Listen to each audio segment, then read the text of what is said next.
Hello everyone, welcome to our wholesaling and retail management class. This is your ST400. So let's start with the introduction to marketing channels. But first, let me discuss with you where in the 4Ps is your marketing channel. So in your marketing mix, of course, we have your product, price, promotion, and of course place. So in your place, this is actually the distribution channel in your 4Ps. So distribution provides place, time, and possession utility to consumers. Okay, so for example, if consumers want to buy toiletries, okay, so it's made available at retail outlet close to his or her residence, that is your place. So it's made available at 8 p.m. on a Tuesday evening when she wants it, that is your time. And she can pay for the toiletries and take them away, okay, that is your possession. So company distribution function has made all of these possible. So when we speak of place in the 4Ps of marketing mix, it does not necessarily talk only about where the products and services are found or are made available. Instead, it also talks about how products get from the market, or the makers rather, to the end users. So this unit in our pre-recorded lecture will concentrate heavily on the marketing channels. So these are actually the vehicles that carry the products from its source, that's the maker, to its destination. So what is marketing channel? So when we speak of your marketing channel, these are interdependent entities that close the gap between producers and consumers by facilitating the transfer of ownership of products between them. So when we speak of marketing channels, they serve as a path, okay, through which goods or materials can actually move from producers to the users or consumers. So they serve as routes, okay, to market, used to sell every product and services that consumer and business buyers purchase everywhere in the world. Now let's take a look at the functions of your marketing channels. So number one, of course, it serves as a routinization and minimization of transactions. So marketing channels provide manufacturers with a much reduced number of people to contact when transactions are made. So in this example here, if there is no marketing channel, as you can see, manufacturer A, B, and C, if they want to sell to user X, Y, and Z, okay, it's a bit, how will I say this? It's chaotic. Okay, it would be difficult for them to sell their products. However, with the presence of your marketing channel, so it's easier. They will just sell to a certain distributor, and this distributor will be the ones to sell to their consumers or customers. There you go. So there is minimization of transaction, also routinization of transaction. Another function of your marketing channel would be financing. So to relieve the manufacturer from financial burden, marketing channels perform the following functions and consequently answer for the corresponding expenses. So make sales rather, calls to prospective customers. Another is that they purchase equipment or supplies for selling. They also extend credit to customers. right? And then there would be construction of display stores. Okay. And then, of course, they can also train their retail salespeople to serve their customers better. All right. So another function of your marketing channel would be information gathering. So distributors directly deals with customers, thus enabling them to gather information or important information regarding the setting of a realistic price, changes in their preferences, their favorite items, and their least favorite ones. So their comments and suggestions and other vital first-hand information. So marketing channels could gather information, of course, directly from the customers and then feedback this information to the producers. Right. So this valuable information that's gathered from the customers could be used by the producers to manufacture or produce products that are needed by the customers. All right. Another function of marketing channel would be communication. So as I mentioned earlier, customers often relay their feedback and other gathered information which is then relayed to producers for the product in order for them to improve, okay, and develop their offerings. Okay. Another is they also function as assistant in promotional activities. So the distributors promotes a product to increase their sales. So they actually assist the promotional activities of the producers. So a lot of times the entire responsibility of promoting the products to the end user is passed on to marketing channels. Okay, next is matching.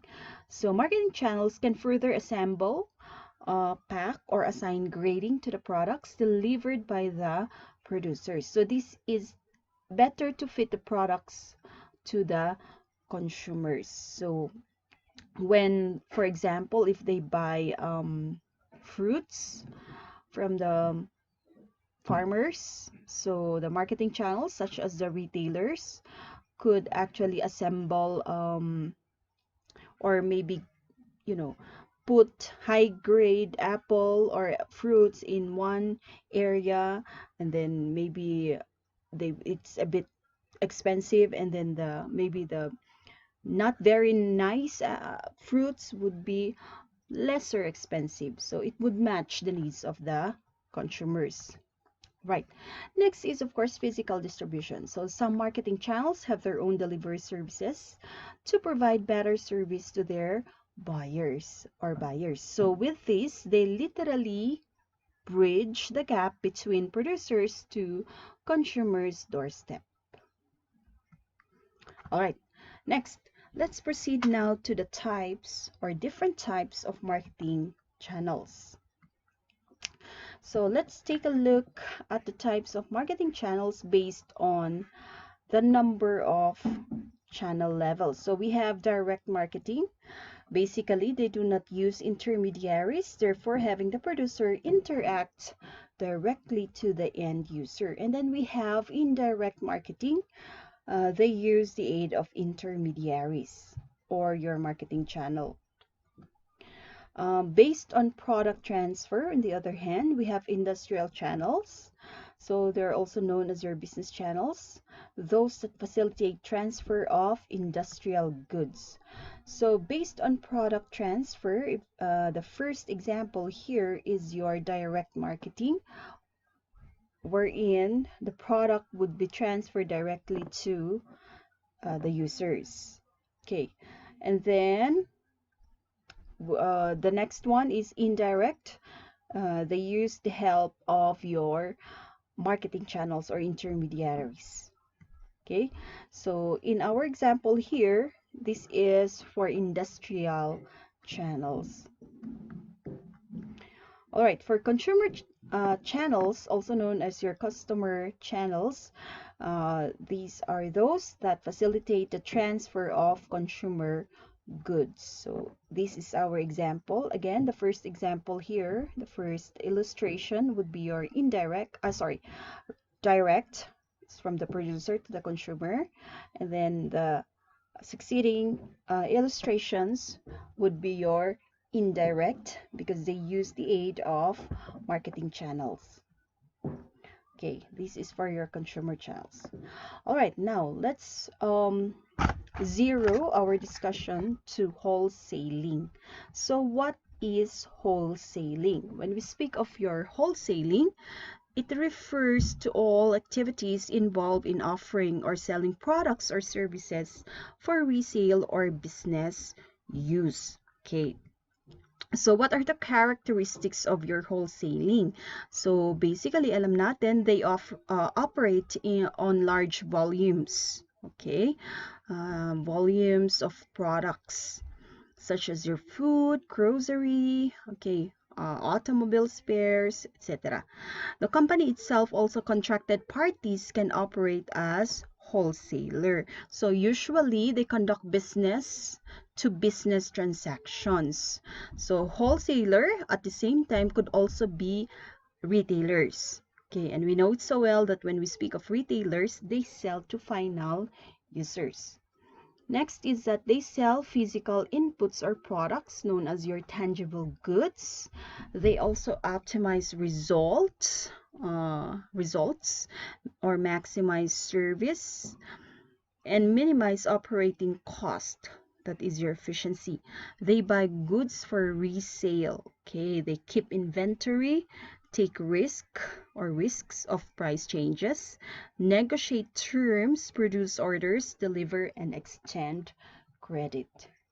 Okay, now let's proceed to the different types or type of wholesalers. So we have here, number one, we have your full function wholesaler.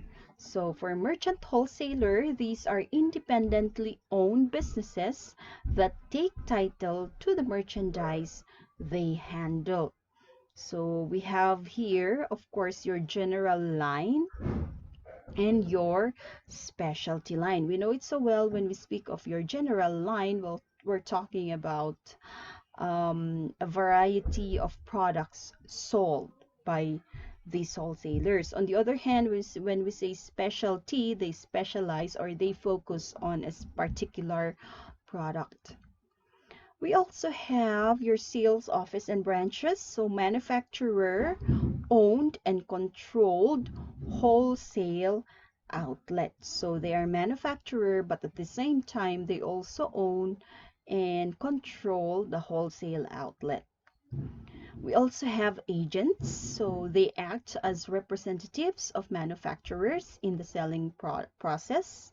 So we have manufacturers agents, so they only sell a portion of manufacturers' output and sometimes carry products of other manufacturers. So what's the difference of manufacturer from selling agent? On the other hand, when we speak of your selling agents, they have a contractual authority to sell a manufacturer's entire output.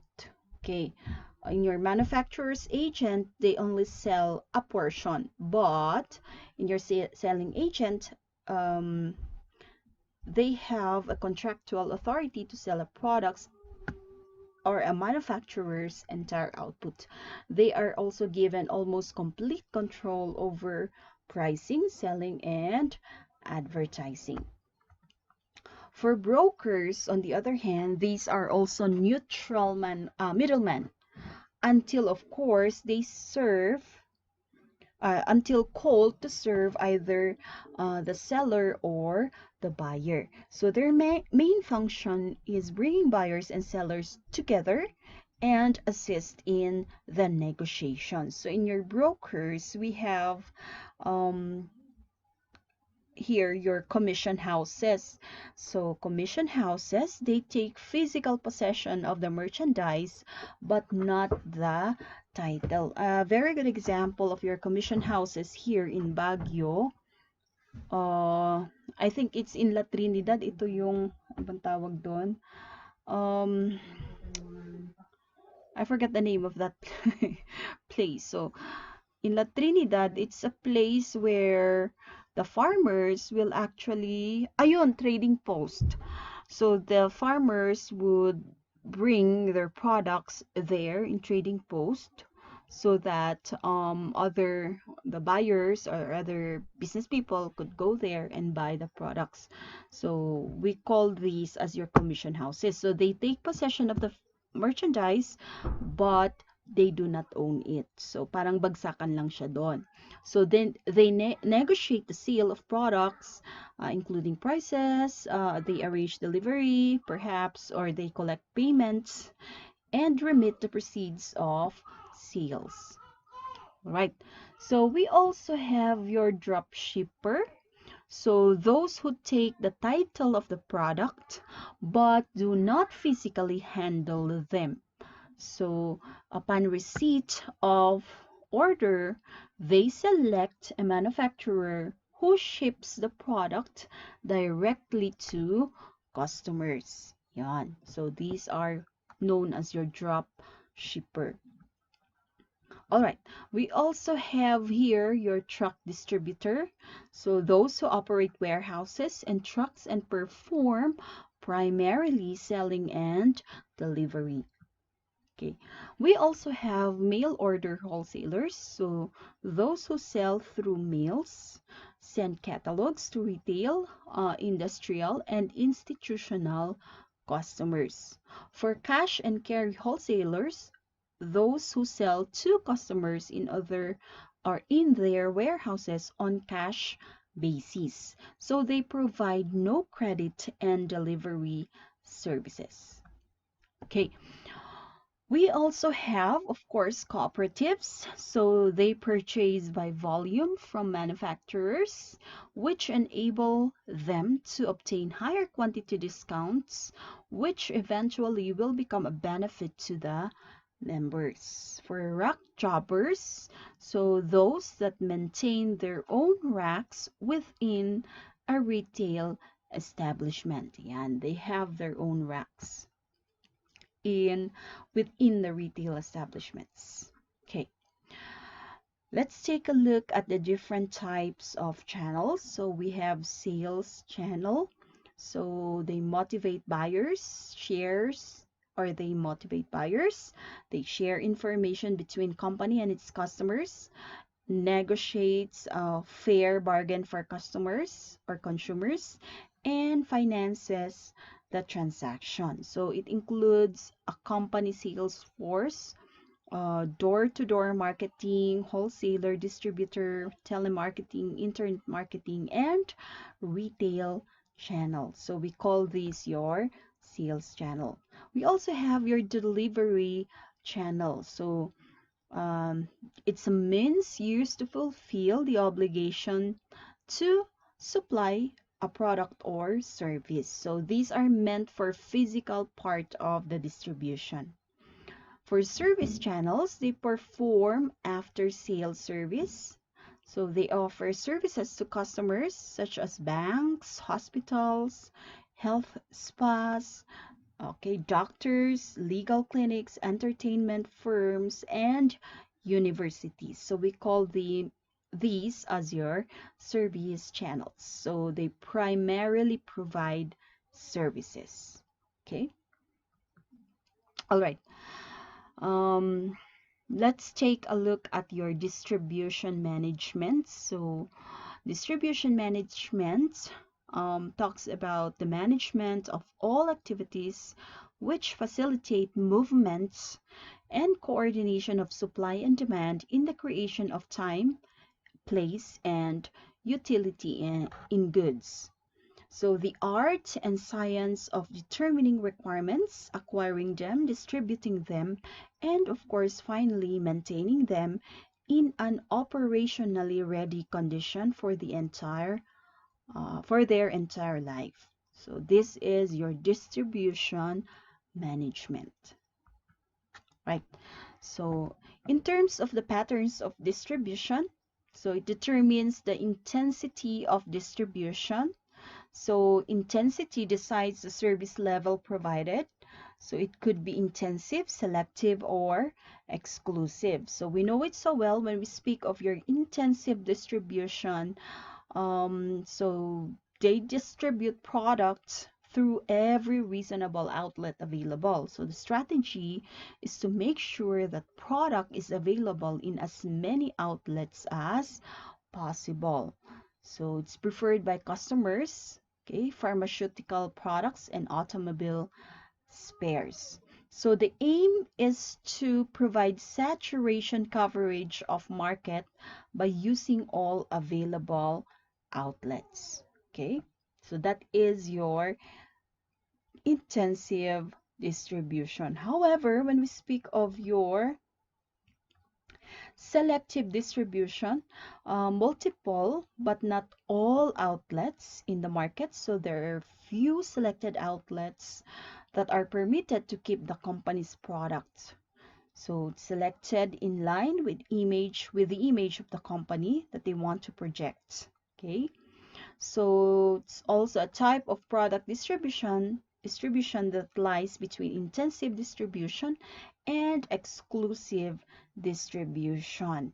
They have fewer outlets, okay, in specific geographical area. So considered more suitable for high-end items such as your designer or prestige goods.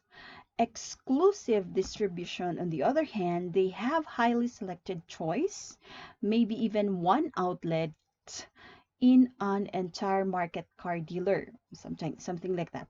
Could include outlets set up by the companies, okay, and producers would want a close watch and control on the distribution of their products. So that is your exclusive distribution. Why do they choose exclusive distribution? Because sometimes they are trying to protect their image, their brand image, especially if it's really a high-end product. Okay, so here is an example, the pattern of distribution. For intensive, as many outlets as possible. For exclusive, maybe only one or very few outlets as possible. And then for selective, it's not all available intermediaries are actually used, but few are selected. Okay. All right, so this ends the first part of our lecture for your wholesaling and your distribution channel.